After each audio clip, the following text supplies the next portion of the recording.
سلمان اس فقیر کو فاطمہ زہرا کے گھر کے دروازے پہ لے جاؤ، وہاں ضروریات پوری ہو جائیں۔ کیا اعتماد ہے داماد اور بیٹی پر کہ رسول کا بھیجا خالی ہاتھ نہیں آئے گا۔ تو رسول کی سخاوت منسلک ہے اہل بیت سے۔ تو اب اس سے بڑا جملہ کہہ رہا ہوں، رسول کی سخاوت منسلک ہے اجداد رسول سے۔ بیچ میں رسول اللہ ہیں، ادھر یہ اجداد ہیں سخی اور یہ اولاد ہے سخی۔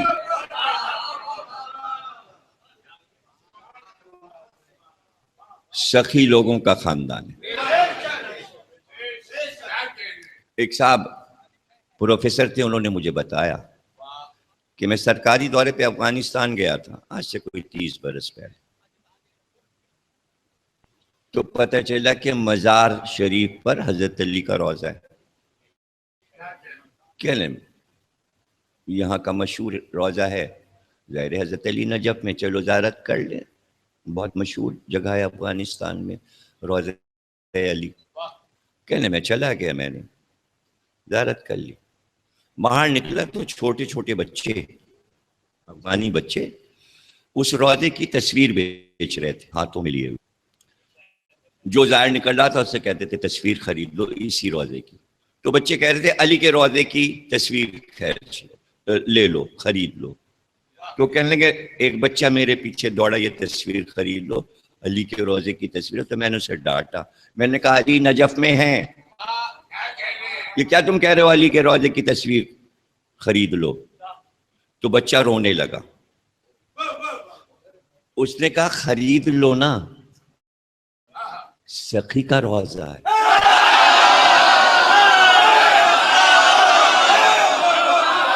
کہنے میں نے ساری تصویریں اس سے خرید لی۔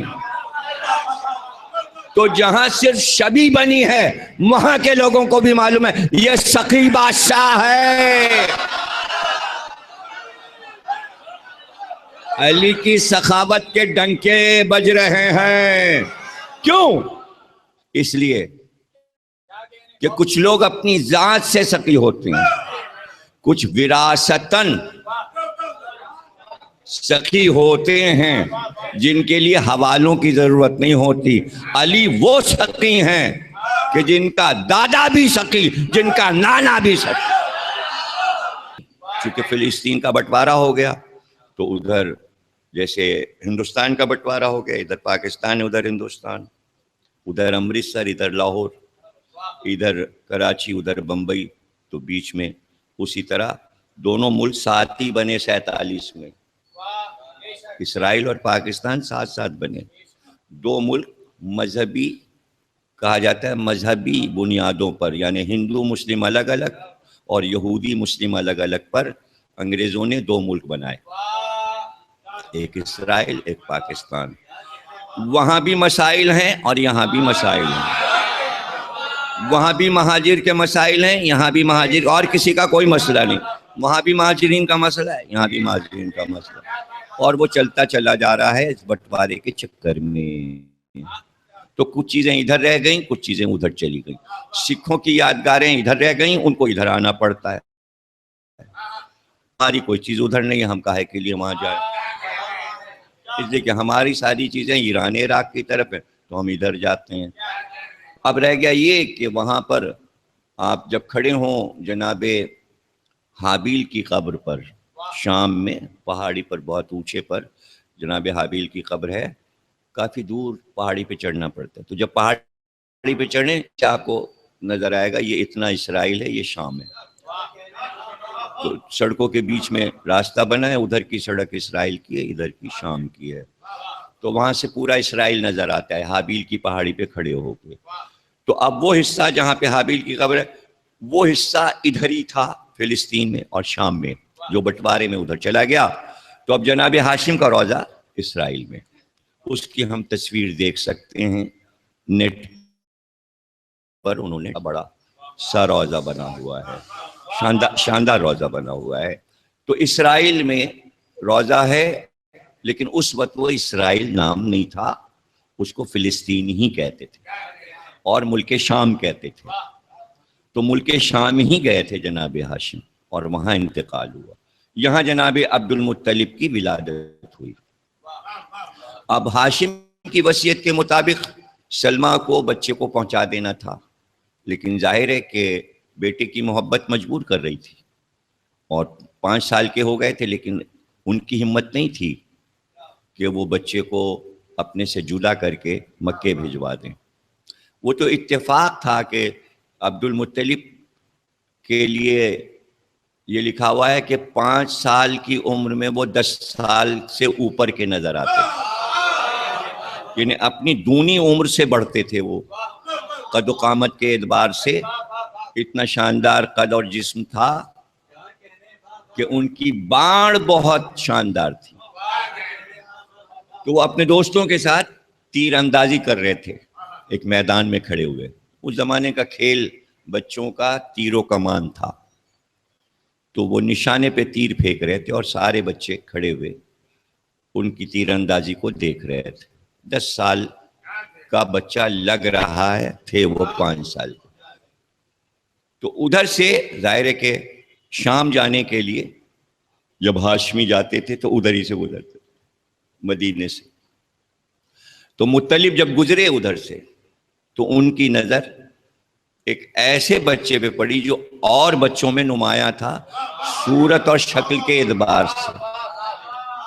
چونکہ سرخ و سفید رنگ تھا اور شان ایک چہرے پہ نمایاں تھی، تو مطلب کی جب نظر پڑی تو قافلے کو یہ کہہ کے روکا کہ یہ بچہ مدینے کا نہیں لگتا، یہ ہمیں سے لگتا ہے. یہ قیافت شناسی، یہ ایک علم الگ ہے. اس علم کو کہتے ہیں قیافت شناسی. چہرے کو دیکھ کر پتہ لگا لینا کہ کس نسل اور قبیلے کا ہے. یہ ایک بہت بڑا علم ہے. ظاہر اس علم میں ہاشمی لوگ سب کامل تھے. وہ اتر گئے اونٹ سے اور بچے سے انہوں نے دریافت کیا تمہارے باپ کا کیا نام ہے؟ تو انہوں نے کہا میرے باپ کا نام ہاشم ہے. تو کہا میں تمہارا چچا ہوں، میں تمہارا چچا ہوں اور کیا تم میرے ساتھ چلو گے؟ ان کا ہاں چلیں گے، بالکل چلیں گے. کہا اپنے گھر چلو گے، اپنے باپ دادا کے گھر چلو گے، مکے چلو گے؟ کہاں چلیں گے. تو اونٹ پہ بٹھا لیا. اتنی دیر میں وہ لڑکے سب جو کھیل رہے تھے وہ بھاگتے ہوئے سلمہ کے پاس گئے اور کہا ایک آدمی آپ کے بچے کو اونٹ پہ بٹھا کے بھاگ رہا ہے.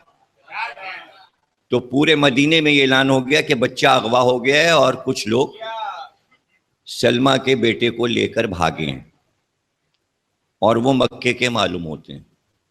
تو سلمہ چونکہ سردار کی بیٹی تھی تو ہر وقت محل کے چاروں طرف لشکر رہتا تھا.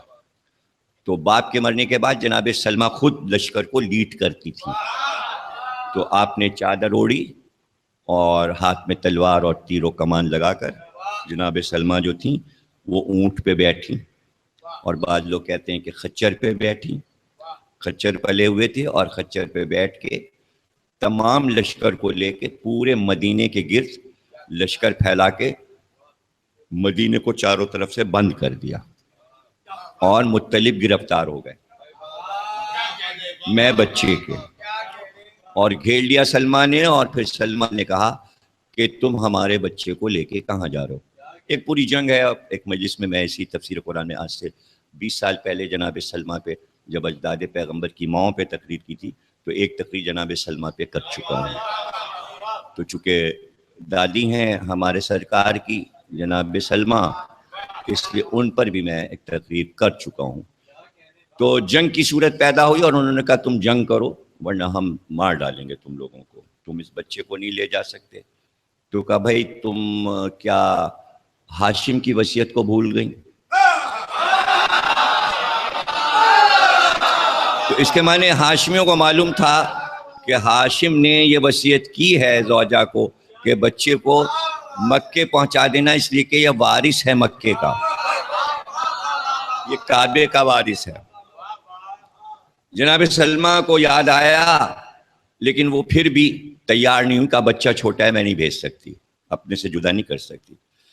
تو مطلب نے پھر یہ کہا کہ اب فیصلہ اس طرح ہوگا کہ آپ بچے سے پوچھ لیں، اگر یہ مکے جانا چاہے تو آپ اجازت دے دیں، اور آپ کے پاس رکنا چاہے تو آپ روک لیں.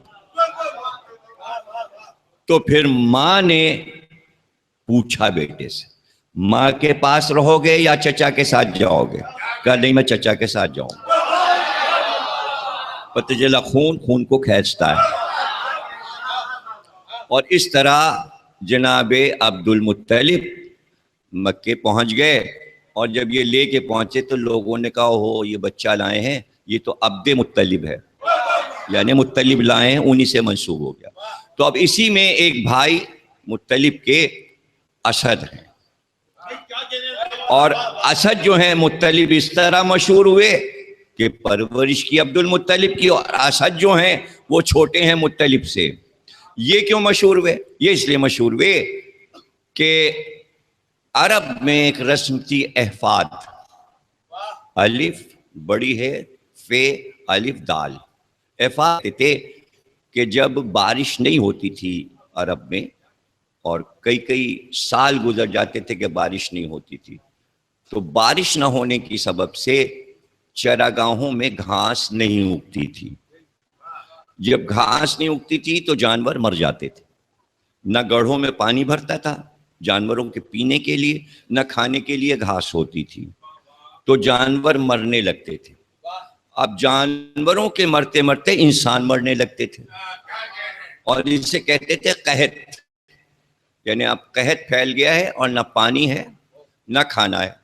تو اب سارے عرب یہ کرتے تھے کہ جانوروں کو لے کر آگے بڑھتے جاتے تھے. یہ جو آپ دیکھتے ہیں کہ مکہ مدینہ پہلے عرب تھا، عرب کتنا بڑا ہے، آپ نے نقشے میں دیکھا ہے کتنا بڑا جزیرہ ہے.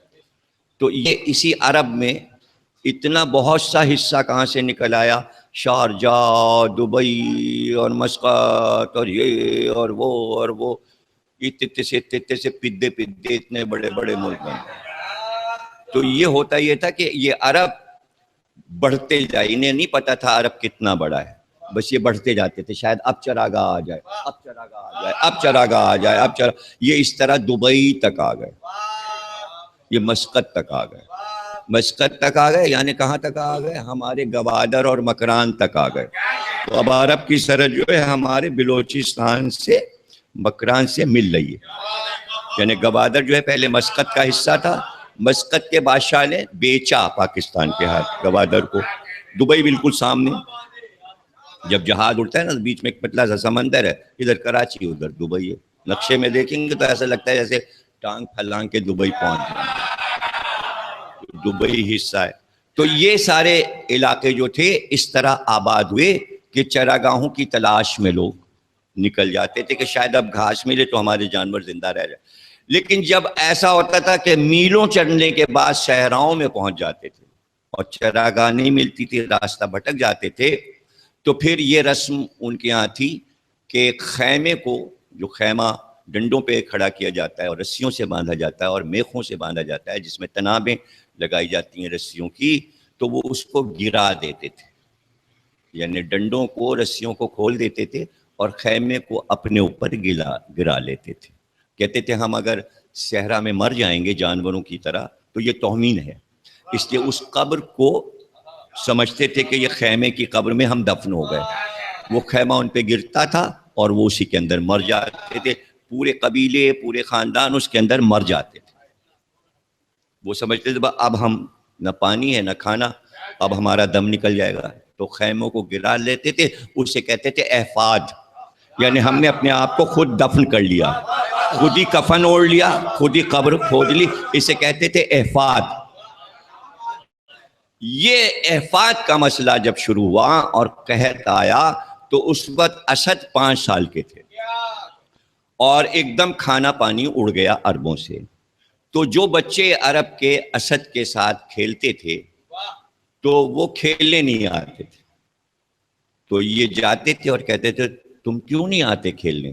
تو بچے رو کے کہتے تھے ہم کیا کریں، ہمارے گھر میں روٹی نہیں پکی، ہم بھوکے ہیں، ہم کیسے کھیلیں، ہمارے جسم میں جان ہی نہیں ہے، نہ پانی ہے ہمارے پاس، نہ کھانا ہے. تو ان بچوں کے رونے پر اسد رونے لگتے تھے کہ یہ میرے دوست رو رہے ہیں. وہ بھوک کا مفہوم تو نہیں 5 سال کا بچہ سمجھے گا، اس لیے کہ جو کھا رہا ہے پی رہا ہے اس کے سمجھ میں بھوک نہیں آئے گی، وہ تو سردار کا بیٹا ہے. تو وہ اپنی ماں کے پاس آئے اور ماں سے لپٹ کے رونے لگے اسد، اور رو کے کہنے لگے اماں میرے سارے دوست بھوکے ہیں، ہم لوگ تو روٹی بھی کھا رہے ہیں اور پانی بھی پی رہے ہیں، اور نہ ان کے پاس پانی ہے نہ کھانا. تو ماں اپنے گھر کا تمام آٹا اور پانی کی مشکیں اسد سے کہہ رہی تھی غلاموں کو بلا، یہ مشکیں اور یہ آٹا اور گیہوں سب لے جاؤ، اپنے دوستوں میں روز بانٹا کرو. اب اسد صبح جاتے تھے، ماں سے آٹا لیا، بوریاں لیں گیہوں کی، غلاموں کے سر پہ رکھوایا، مشکیں رکھوائیں، اور ایک ایک دوست کے دروازے پہ پوچھتے ہوئے ہر دوست کے دروازے پہ ایک ایک مشک کی پانی اور آٹے کی بوری رکھتا ہوا 5 سال کا بچہ سارے مکے میں آٹا بانٹ رہا ہے اور پانی بانٹ رہا ہے. تو اسد لوگ کہنے لگے تھے اسد سخی، ایسے سخی کی بیٹی فاطمہ بنت اسد اور ایسے کا نواسہ علی تھا.